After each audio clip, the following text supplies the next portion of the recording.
changeover and we'll move on to energy and climate. I'm pleased I managed to put this up second because one of the arguments I learned reading Christian's work is that we have this reliance on food banks, which is the result in part of what we were just talking about. And it's not just the price of food simply that is driving people to desperation and to food banks. There's drug, tobacco, but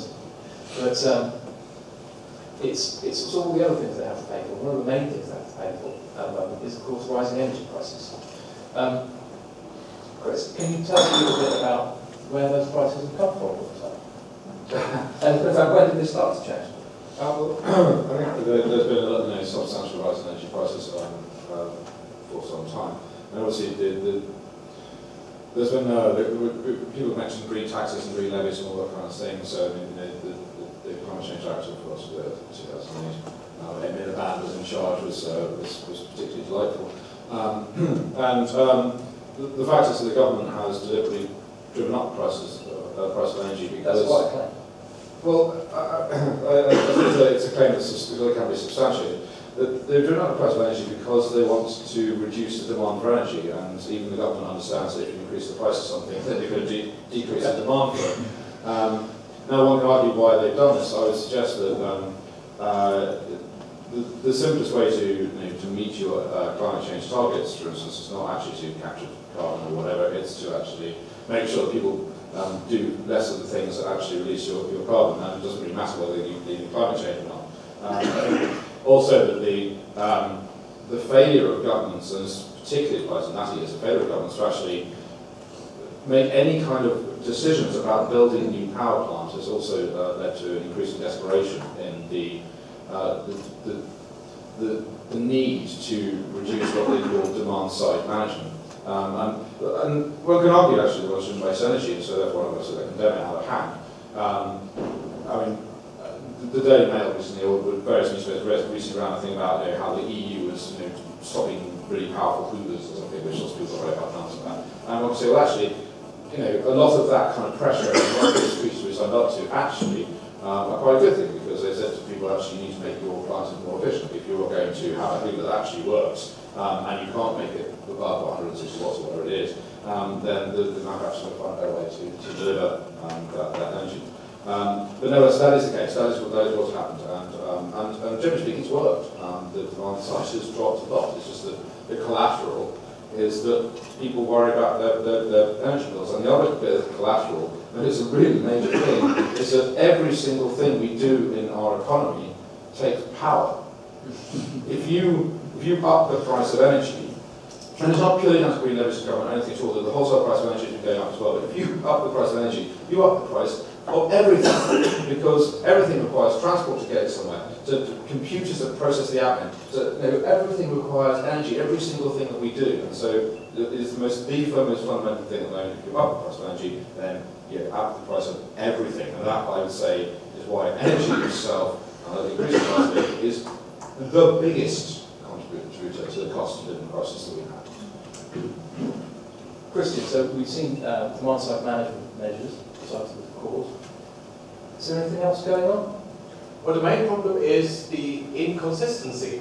That on the one hand they have the emissions trading scheme, that in itself should actually limit the amount of CO2 emissions. So that in itself should actually be enough if your aim is to decrease carbon emissions.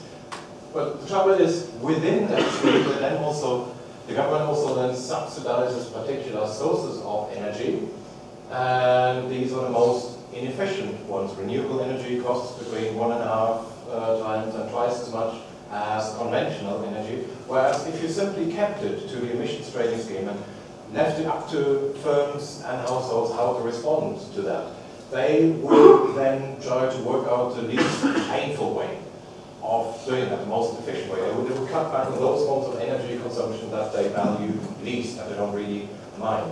So this is not so much really about should carbon be reduced by 5% or 10% or 15%, but rather do it in a straightforward and consistent way, which above all means leaving the decisions, the detailed decisions to private individuals and firms? Or do you do the micromanagement, saying we want to support this industry, we like that industry as well, we don't want to use that technology?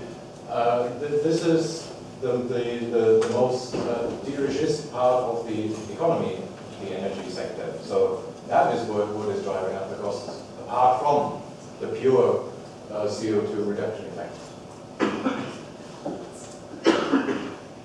Chris, I've read a lot on your blog about when you were blogging about the process by which people come to these decisions and the science that goes into it. Perhaps you could say a little about whether this is. Are we being lied to? Is this micromanagement well intended and truthfully conducted? That's a big question, isn't it? And it's going to be contentious, I guess, but possibly not in this room. Yes, I think there are degrees of being lied to. Many of you remember the ClimateGate scandal, where there was a whole bunch of information released.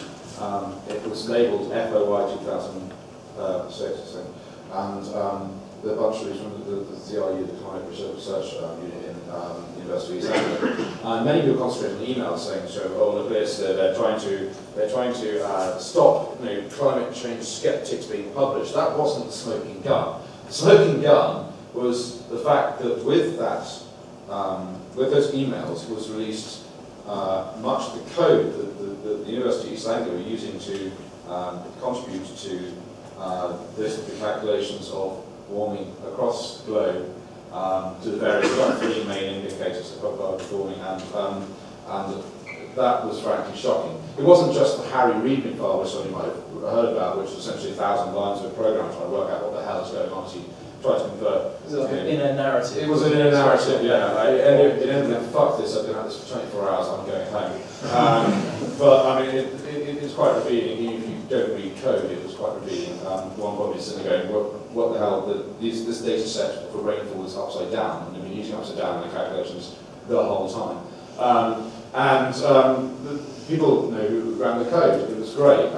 This horrible mixture of PHP and some Python and some, I'll leave it aside. But things like when there's an error reading a data set, the code didn't tell you there's an error or anything, just carried on running. Because it just went, I've had an error, but what I calculated is probably okay, and carried on. So there's some very interesting stuff in there, and I think that when we got to the point where we could actually have multiple sources, where we can look at satellites, and there has been warming. There was definitely warming up until, certainly until about 18 years ago. Well, yeah, about 18 years ago. But actually, what you're looking at is that you certainly don't have a hockey stick, but you do see fewer lows in terms of low temperatures. So it's kind of narrowing variability. There's no upping of temperatures, there's narrowing variability. Is the idea.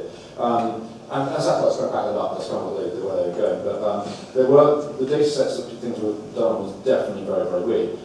There was a measurement station in the US, I forget what it was now, it's called St. Mary's, and they've been reporting data coming from this particular data station throughout the entire time that the thing was being compiled. And then a bunch of people in the US decided to go and try and audit all of these stations to see if they came up to the required standards. And that particular one had been closed and had no instrumentation, had been closed for over 5 years, and yet somehow data was coming in from it, which was an extraordinary thing.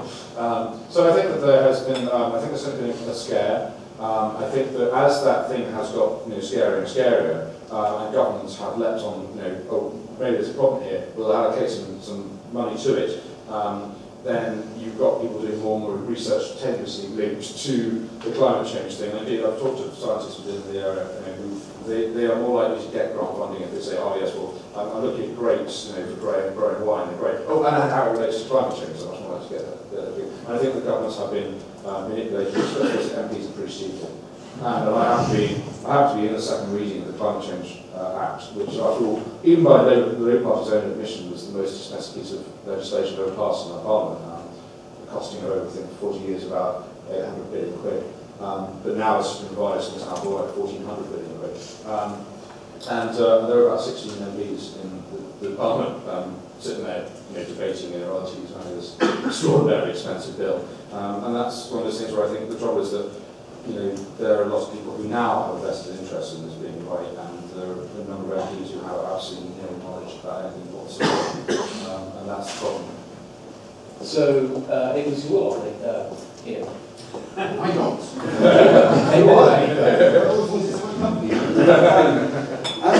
I'm mostly sympathetic to what's been said, I have to say.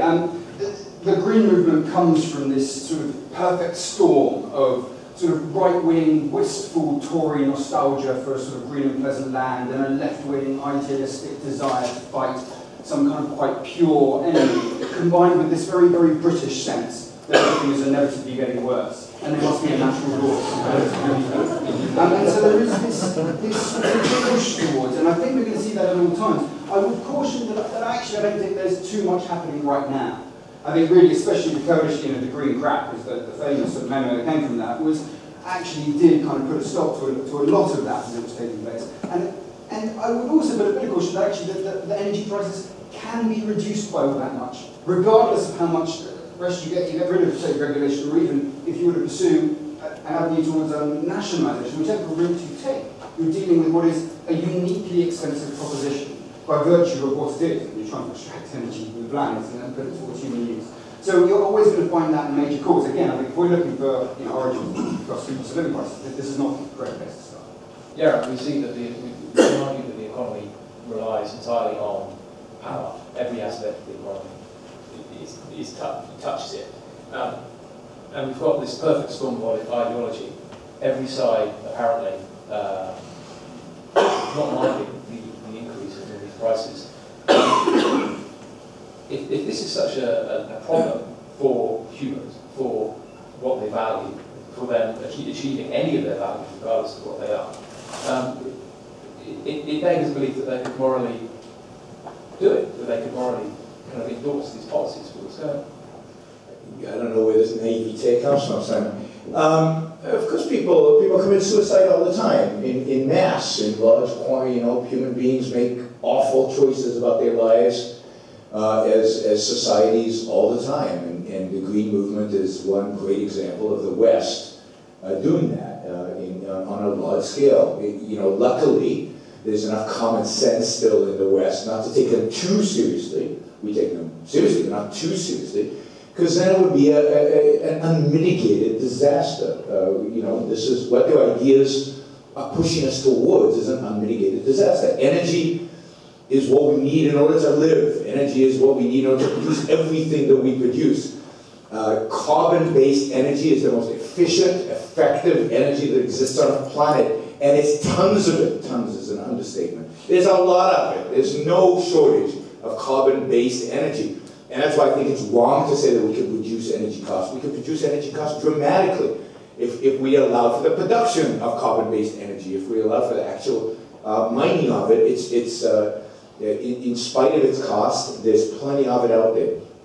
And as more of it gets produced, what happens again in free markets is the price will come down, because people will become more and more efficient, and they get economies of scale on how to frack and how to do all these things that are necessary to extract this wealth of energy that exists just under our feet, pretty much everywhere.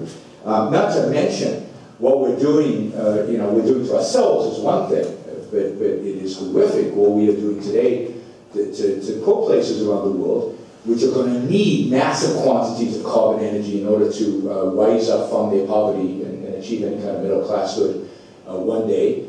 And we're crippling them. We're basically institutionalizing them into poverty and reducing their ability to ever grow out of it. What we need is to dramatically encourage increases in demand in carbon fuel and increase in supply of carbon fuels. It is the cheapest, most effective way of enhancing human life, whether the planet is warming a little bit or not. That is, even if global warming is happening, it's still true that carbon fuels are the way in which human beings need to produce energy in order to thrive in the future and to solve whatever problems might be created by carbon fuel. It's the core of the foundation of the life that human beings live. Unfortunately, because we were a bit late up, we'll leave that there. Thanks, Chris, for an interesting segment.